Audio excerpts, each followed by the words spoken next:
When is a title change not a title change? Wrestling has long been into the classic bait and switch title changes, often using a dusty finish. It'll look as if the belt has changed hands, only for it to be reversed at the very last second. However, there are instances in wrestling when a title change supposedly happened, yet either truly didn't, or fans confused at seeing history made before them, only for the promoters to claim it never happened. This was easier to do in the old territory days before the internet allowed fans to look up the truth for themselves. It's not so much a house show ignored for a while, like WCW swapping the TV title 4 times in 1 week, but rather a title change that, one way or another, was deemed non-existent. A notable WWE title was even introduced with a phantom victory. Welcome to Honor Wrestling Club, and these are 10 notable cases of such phantom title changes to show that in wrestling you can't take a supposed victory for granted. Welcome to the club.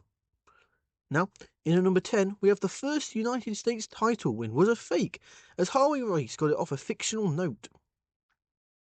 The current United States Championship is stretched from Mid-Atlantic to Jim Crockett Promotions to WCW, finally to WWE. It's been held by some of the biggest stars in history and has had some fantastic matches. So it's interesting to note that the supposed tournament to create the title never happened. In 1975, a few territories had their version of the US belt, and the Mid-Atlantic region wanted to create one regular belt. Already established as a great star, Harley Race was introduced as the champ with the explanation he beat rival Johnny Weaver in a tournament final in Florida. As it happened, that didn't take place. Race was just given the new belt, which made it a big deal. Yet the lineage of this respected title isn't quite the great start the promoters claimed it was. In number 9, we have Chris Jericho's first WWE title win that didn't exist, as he didn't even hold it for an hour. Some might argue that Chris Jericho's first WWE title should be recognised. In April 2000, as Triple H was set to face The Rock at Backlash, Chris Jericho goaded the game into a bout on Raw with the APA as backup. It was a short but thrilling battle that ended with Jericho pinning Triple H and fans ecstatic at the title change. Of course, it couldn't last as Triple H and Stephanie dragged referee Earl Hebner into the ring and threatened him until he reversed the decision and returned the belt to Hunter. While the plan was for him to lose to The Rock at the pay-per-view, the way the crowd popped for Jericho indicated the fans wouldn't have minded seeing Y2J keep the belt for real. In number 8, we have Fabulous Moolah's fake long reign, as she wasn't really unbeaten for so long. Before she became persona non grata by WWE, the company loved to push Fabulous Moolah as the longest reigning champion in wrestling history. According to them, Moolah held the Women's Championship for 28 years, from 1956 to 1984. The reality is much different, as Moolah actually dropped the title a few times over her career when WWE was still part of the NWA. Her first reign ended to Bet Boucher in 1966, with Moolah getting the belt back a few days later. She lost it to Yukiko Tomoe in Japan, regaining it after a few weeks. Moolah went another decade before dropping the title to Evelyn Stevens, who only had it for 2 days before Moolah got it back. So that supposed record reign wasn't so fabulous after all. At number 7, we have the Road Warriors, who were awarded their first title, and they made a big debut as champions. The impact of the Road Warriors on wrestling cannot be understated. Nothing like Hawk and Animal has been seen before with their build, the makeup, leather, and brutal crushing of opponents. The Georgia Championship Wrestling promoters in 1983 saw money in the pair and wanted to give them a big splash off the bat. As it happened, the GCW tag titles had been vacated when the Wild Samoans left the promotion for WWE. So when the Warriors debuted, they had the belts with claims they'd won a fictitious tournament for them. They would win them legit a few more times as they began the run, which made them legends of the business. In number 6, we have Bob Backlund's WWE Championship reign wasn't unbroken. It really wasn't straight years. In the WWE history books, Bob Backlund's 6-year reign as WWE Champion is one unbroken streak, second only to Bruno Sammartino in length. The reality is a little bit different, as in 1979, Backlund and Antonio Inoki would face off in Japan. Inoki won the title in a rematch marred by interference, and WWE therefore did not recognise it. Backlund would beat Bobby Duncan to reclaim the vacant title. Also in 1981, Backlund defended the title against Greg Valentine with the ref knocked out. Backlund pinned Valentine, who laid him out and then celebrated with the day's ref, giving Valentine the title. Backlund won a rematch and would keep the belt until 1983, so he wasn't quite the long-lasting champ WWE promoted him as. At number 5, we have Ric Flair with his unknown world title losses, as the Nature Boy lost the NWA title a few more times than were reported. As NWA World Champion, Ric Flair was master of making your local star look great. That included the idea of dropping the title to one, but the NWA at the time did not recognise it. A major one was when Flair fought Jack Veneno in Santo Domingo in 1982, and Veneno seemingly won just as the time limit expired.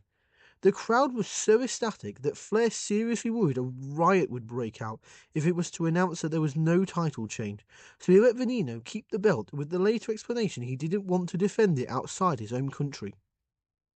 A similar situation occurred in Puerto Rico when Flair faced WWC champion Carlos Colon, who likewise seemed to beat him. Just days later, Flair was seemingly defeated by Victor Jovica, but still left Puerto Rico with the title.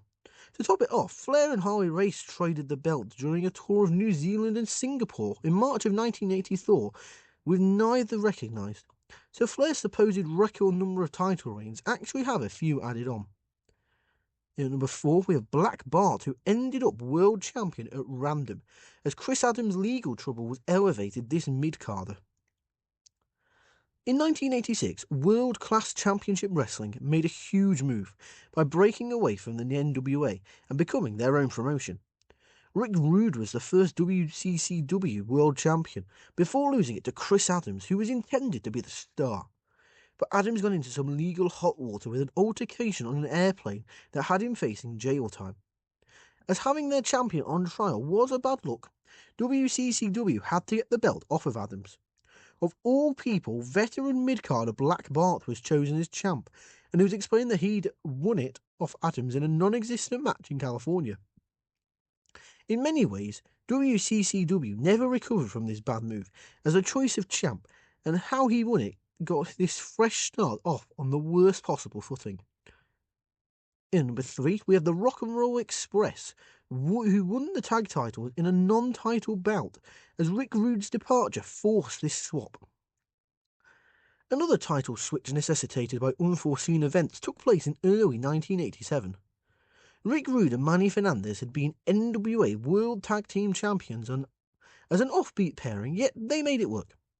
The pair were doing really well as champs, feuding with the Road Warriors and the Rock and Roll Express, and were always looking good. Then, with almost zero warning in May, Rude bolted the NWA for WWE.